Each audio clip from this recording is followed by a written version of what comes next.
Hello, आप सभी का बहुत बहुत नमस्कार। नर्सिंग गुरुकुल के इस अमेजिंग से प्लेटफॉर्म पर मैं सिद्धार्थ आप सभी लोगों का बहुत बहुत स्वागत करता हूं। अगर आप भी 2025 में यूपी से बीएससी नर्सिंग करना चाहते हैं और आपको नहीं पता है कि बीएससी नर्सिंग करने के लिए आपको क्या करना पड़ेगा, कौन सा एग्जाम देना पड़ेगा, एग्जाम कब होता है, कितने नंबर का होता है, ठीक है, इसका सिलेबस क्या रहता है, एग्जाम पैटर्न क्या रहता है, ये सब अगर आपको कुछ भी जानकारियां नहीं है तो आप एकदम सही वीडियो पे आए हो। इस वीडियो में टोटली हम बात करने वाले हैं उत्तर प्रदेश से आप बीएससी नर्सिंग कैसे कर सकते हो, उसकी तैयारी कैसे कर सकते हो और अपने सिलेक्शन को गारंटीड श्योर कर सकते हो कि आपको कैसे सिलेक्शन मिल जाएगा ये वीडियो देखने के बाद।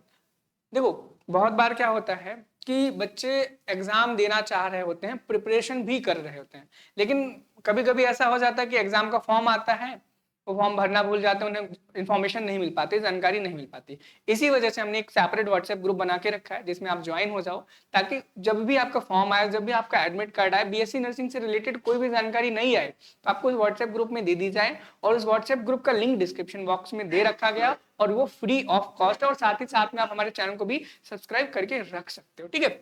तो हम सिलेबस, एग्जाम पैटर्न, इन सभी चीजों के बारे में वन बाय वन करके डिटेल में जानने वाले हैं। तो सबसे इंपॉर्टेंट क्या है, ये वीडियो देखने से भी ज्यादा इंपॉर्टेंट है आप व्हाट्सएप ग्रुप को ज्वाइन कर लो। सबसे पहले हम जानेंगे कि भाई ये एग्जाम आखिर होता कब है। देखो, एग्जाम होता लगभग लगभग में कोई भी एग्जाम होता है जून जुलाई के आसपास होता है, लेकिन अगर हम बीएससी नर्सिंग की प्रॉपर बात करें तो ये एग्जाम जून में होता है। देखो, जून में होता है, और जून में भी किस डेट को होता है देख लो यहाँ पे। ये एग्जाम इस बार जो 2024 में हुआ था एग्जाम, वो 14 जून को हुआ था। कब हुआ था? 14 जून को हुआ था। तो अगर हम 2025 की बात करें तो 2025 में आप मान सकते हो कि 10 जून से लेकर के 20 जून के आसपास ही होगा, इससे ज्यादा बाहर नहीं जाएगा, ठीक है। और दूसरी बात ये रहती है कि जो आपका फॉर्म है वो फॉर्म कब आता है। जो 2024 में एग्जाम का फॉर्म आया था वो 25 अप्रैल को आया था। कब आया था? 2025 में, सॉरी 2024 में 25 अप्रैल को आया था।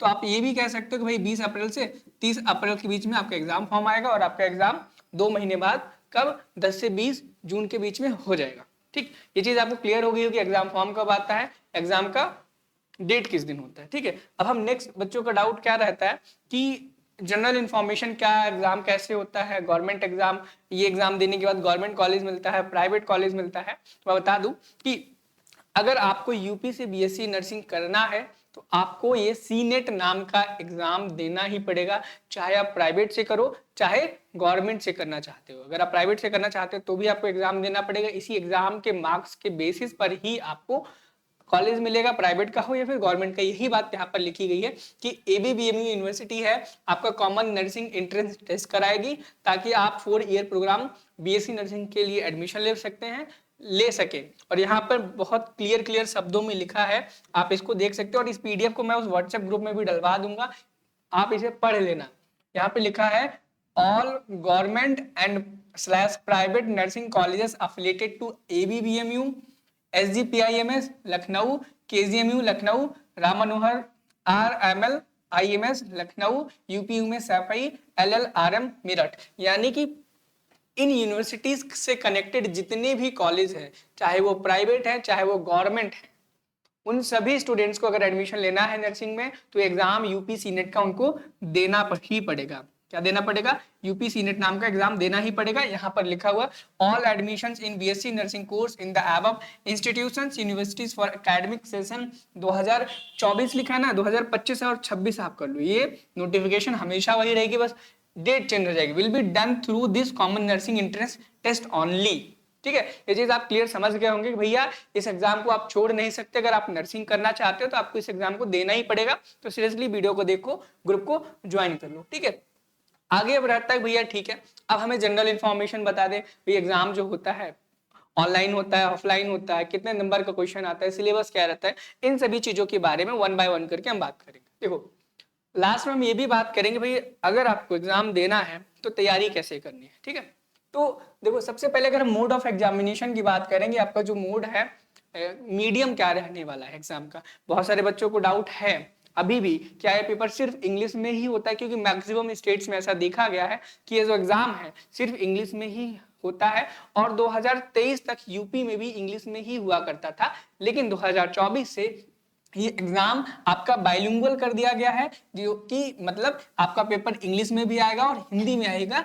जिस लैंग्वेज में आप करना चाहें उस लैंग्वेज में आप उस पेपर को दे सकते हैं, यानी कि हिंदी और इंग्लिश दोनों मीडियम के स्टूडेंट्स के लिए बेनिफिशियल है।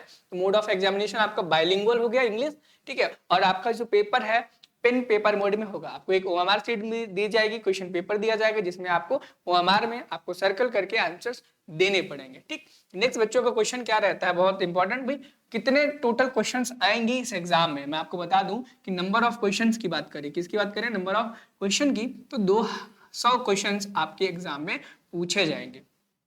200 क्वेश्चन पूछे जाएंगे, ठीक है, लेकिन कितने नंबर का पेपर होगा टोटल, जिसे मैक्सिमम मार्क्स बोलते हैं, तो ये मैक्सिमम मार्क्स भी 200 है, यानी कि 200 नंबर का पेपर है, 200 ही क्वेश्चन आएंगे, यानी कि एक क्वेश्चन अगर आप सही करोगे तो आपको 1 नंबर मिलेंगे, और अगर आप गलत करते हो आपको 0 नंबर दिया जाएगा। हो सकता है आपके मन में डाउट हो कि इस एग्जाम में निगेटिव मार्किंग होती है कि नहीं होती है। मैं आपको बता दूं, इस एग्जाम में कोई भी निगेटिव मार्किंग नहीं होती। यहाँ पे क्लियरली लिखा है, no negative marking for incorrect response and no marks for multiple response, यानी कि अगर आप कोई क्वेश्चन को गलत कर देते हो तो भी आपकी निगेटिव मार्किंग नहीं होती है, और किसी क्वेश्चन में आप मल्टीपल आंसर्स लगा देते हैं तो भी आपको 0 मार्क्स मिलेगा, निगेटिव में आपको मार्क्स नहीं दिए जाएंगे, ठीक है।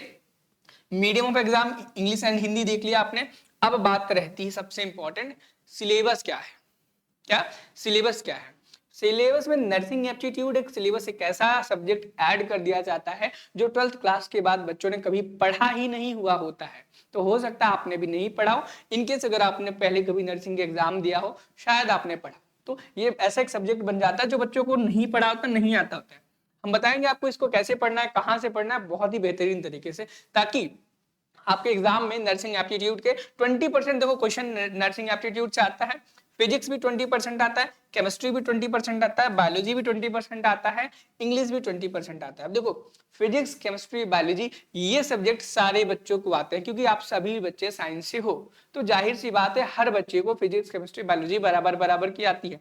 मेन कंपटीशन होता है नर्सिंग एप्टीट्यूड में कि नर्सिंग एप्टीट्यूड आपको कितना आता है। अगर आप नर्सिंग एप्टीट्यूड करके जाते हो तभी चांसेस हैं कि आपको सिलेक्शन होगा। क्यों? क्योंकि फिजिक्स भी आप भी कर ले रहे हो, सामने वाला भी कर ले रहा है, बायो भी आप कर रहे हो, वो भी कर रहा है। नर्सिंग ही एप्टीट्यूड एक ऐसा सब्जेक्ट बनता है, अगर आप इसमें अच्छे मार्क्स लाते हो तभी जाकर के आपका सिलेक्शन हो पाएगा। अगर आपके नंबर इसमें नहीं आए तो फिर आपका सिलेक्शन रुक जाएगा। ऐसा नहीं हो सकता कि आप फिजिक्स, केमिस्ट्री, बायो पढ़ लो और आपका सिलेक्शन हो जाए। और इसे कैसे पढ़ना है, कब पढ़ना है, कहां से पढ़ना है, उन सभी चीजों के बारे में बताएंगे, ठीक है। तो वीडियो पे बने रहना, ठीक। अब यहाँ पर आपको सिलेबस देखने को मिल जाएगा सभी सब्जेक्ट का। बायोलॉजी का बेसिकली मैं बता दूं, आता है एग्जाम में क्लास 11th और 12th दोनों का है, लेकिन यहाँ पर अभी हमने सिर्फ 12th का लिख करके रखा है, क्योंकि 12th क्लास एक मेजर पोर्शन कवर करता है, सबसे ज्यादा क्वेश्चन 12th से ही आते हैं, लेकिन 11th के भी कुछ चुनिंदा टॉपिक्स आते हैं, कुछ कुछ टॉपिक से आता है, ऐसा नहीं पूरी 11th की बायो से नहीं आता है। जैसे ह्यूमन फिजियोलॉजी हो गया, सेल हो गया, सेल डिवीजन हो गया, इन चैप्टर से क्वेश्चंस आते हैं। उनकी हम एक प्रॉपर लिस्ट बना करके अपने व्हाट्सएप ग्रुप में डाल देंगे, आप वहां से उन चैप्टर्स को ले लेना। ये बायोलॉजी का सिलेबस है, बायोलॉजी में देख लो आपका जो सेक्सुअल रिप्रोडक्शन फ्लावरिंग प्लांट है, वहां से लेकर के लास्ट चैप्टर जो आपका कौन सा है, बायोडाइवर्सिटी एंड कंजर्वेशन, इकोलॉजी में आता है, वहीं तक के सिलेबस यहाँ बायोलॉजी में दिया गया। सेम उसी प्रकार से आपका केमिस्ट्री में सॉल्यूशन से लेकर के बायोमोलिक्यूल्स तक है, और वहीं पर अगर हम फिजिक्स की बात करें, इलेक्ट्रोस्टैटिक से लेकर के आपका सेमीकंडक्टर तक सेम सिलेबस वही है। फिजिक्स में भी कुछ टॉपिक्स 11 से आते हैं, कुछ टॉपिक्स केमिस्ट्री में भी 11 से आते हैं, तो इस प्रकार से थोड़े थोड़े हैं, उनका हम सेपरेट वीडियो बना देंगे और उसका भी डिस्क्रिप्शन बॉक्स में लिंक दे देंगे। अब लास्ट में बच्चों का इंग्लिश का सब्जेक्ट क्या रहता है और नर्सिंग एप्टीट्यूड का सिलेबस क्या रहता है और उसको बच्चे कहाँ से पढ़ें, ठीक है, ये सबसे बड़ा डाउट रहता है। तो देखो अगर हम इंग्लिश के सिलेबस की बात करें, इंग्लिश के सिलेबस में आपको ये टॉपिक्स देखने को मिलेंगे, जैसे कि रीडिंग कॉम्प्रिहेंशन देखने को मिलेगा, vocabulary items including synonyms and antonyms, और ये सिनोनिम्स और एंटोनिम्स बहुत इंपॉर्टेंट है, ये हर एग्जाम में आते हैं। जहां पर भी आपका इंग्लिश आ रहा है वहां पे एंटोनिम्स सिनोनिम्स आते ही आते हैं, हर एग्जाम में 1-2 आ जाते हैं। प्रीफिक्स एंड सफिक्स भी एग्जाम में बहुत इंपॉर्टेंट है, आते हैं। ग्रामर एंड उसके जो यूजेस हैं, आर्टिकल्स हैं, ठीक है, और टाइम एंड टेंसेस हैं, प्रीपोजिशन, फ्रेजल वर्ब्स हैं, ठीक है, ये सारी चीजें आपके एग्जाम में हर जगह पूछी जाती हैं और इनको आपको पढ़ के जाना है। मैं भी बताऊंगा कैसे आपको इन सब की तैयारी करनी है, कहाँ से पढ़ाई करनी है। बाकी वॉइसेस, एक्टिव पैसिव वॉइस हो गए, सेंटेंस के टाइप्स हो गए, कॉमन एरर्स, ये कॉमन एरर्स वाली चीजें एग्जाम में बहुत आती हैं। और ऐसा होता है क्लास 12th में बच्चों ने इंग्लिश सही से नहीं पढ़ी हुई होती है। सेम उसी प्रकार से नर्सिंग एप्टीट्यूड तो आपने कभी पढ़ा ही नहीं, सोचो क्या होगा आपका। सब कुछ शुरू से पढ़ना पड़ेगा नर्सिंग एप्टीट्यूड में। और नर्सिंग एप्टीट्यूड को पढ़ाने के लिए आपके पास एक एजुकेटेड क्वालिफाइड टीचर होना चाहिए, जिसने नर्सिंग एप्टीट्यूड पढ़ा हो, खुद भी एग्जाम दिया हो और उसको क्वालिफाई भी किया, ठीक है। तो ये नर्सिंग एप्टीट्यूड का सिलेबस आप इसे देख लेना। Nursing profession in India, duties of A professionally qualified nurse, ऐसे ऐसे करके टॉपिक है, ठीक है। आपने, मुझे लगता है इस वीडियो को क्लियरली पूरा का पूरा देखा होगा। अब मैं आपसे बात करूंगा कि भाई आपको पढ़ना कैसे है, पढ़ना कहाँ से है, इंग्लिश कहाँ से पढ़नी है, नर्सिंग एप्टीट्यूड कहाँ से पढ़नी, कैसे पढ़नी है। देखो सिंपल सी बात बताता हूँ, आपको दो ऑप्शंस दूंगा। एक है कि भाई आपने पढ़ रखा है, आपने पढ़ रखा है, सिर्फ क्वेश्चन प्रैक्टिस चाहिए, क्वेश्चन प्रैक्टिस आपको चाहिए, तो क्वेश्चन प्रैक्टिस के लिए आप नर्सिंग गुरुकुल के इसी चैनल पर जाकर के देख सकते हो। वहां पर इंग्लिश की पूरी प्लेलिस्ट बनी हुई है, नर्सिंग एप्टीट्यूड की पूरी प्लेलिस्ट बनी हुई है। यहीं पर आप जाकर के क्वेश्चन प्रैक्टिस के लिए उन वीडियोस को, उन लेक्चर्स को देख सकते हो। ये सारे के सारे लेक्चर आदित्य सर के द्वारा बनाए गए और उन्होंने इस चैप्टर को, इन क्वेश्चंस को भी पढ़े हैं, एग्जाम दिया है और नर्सिंग का एग्जाम भी क्वालिफाई किया हुआ है और वो नर्सिंग कर भी रहे हैं, ठीक है। अगर आपको सिर्फ प्रैक्टिस करनी है तो नर्सिंग गुरुकुल के YouTube चैनल से कर सकते हो और इन प्लेलिस्ट का लिंक मैं डिस्क्रिप्शन बॉक्स में दे दूंगा। लेकिन जो बच्चे ऐसे हैं, नए हैं भैया, उन्होंने कभी नर्सिंग एप्टीट्यूड का नाम नहीं सुना है, वो क्या करें, वो नर्सिंग गुरुकुल का ही जो पेरेंट है, यानी कि टारगेट गुरुकुल का ऐप डाउनलोड कर लो। बच्चों क्या करो, टारगेट गुरुकुल का ऐप डाउनलोड कर लो। अब टारगेट गुरुकुल का ऐप डाउनलोड करने के बाद वहां पर आपको कैटेगरीज में नर्सिंग गुरुकुल जहां पर दिखे नर्सिंग गुरुकुल, उस पर क्लिक करना है। उस पर क्लिक करने के बाद यूपी बीएससी नर्सिंग का आपको कोर्स देखने को मिल जाएगा। यूपी बीएससी नर्सिंग का भी मिल जाएगा, जीएनएम का भी मिल जाएगा एंट्रेंस एग्जाम का। आप उसे ज्वाइन कर सकते हो, जहां पर आपको English, nursing aptitude, physics, chemistry, biology सारे सब्जेक्ट पढ़ाए जाएंगे। उनकी टेस्ट सीरीज भी आपको वहां पर मिलेगी और उनके important questions, doubt session, live classes, ये सारी चीजें आपको वहां पर प्रोवाइड कराई जाएगी। तो मुझे लगता है मैंने आपके नर्सिंग से रिलेटेड जितने भी डाउट होंगे, एग्जाम पैटर्न क्या रहता है, सिलेबस क्या रहता है, कैसे प्रिपरेशन करनी है, इन सभी चीजों को बहुत ही अच्छे तरीके से समझाया होगा। इनकेस अगर आपको लगता है कि कोई आपका ऐसा डाउट है जो मैंने क्लियर नहीं किया, आप हमारे व्हाट्सएप ग्रुप में पूछ सकते हो आकर के, या फिर आप हमारे कमेंट सेक्शन में पूछ सकते हो। मिलते हैं नेक्स्ट वीडियो में एक नई जानकारी के साथ। धन्यवाद।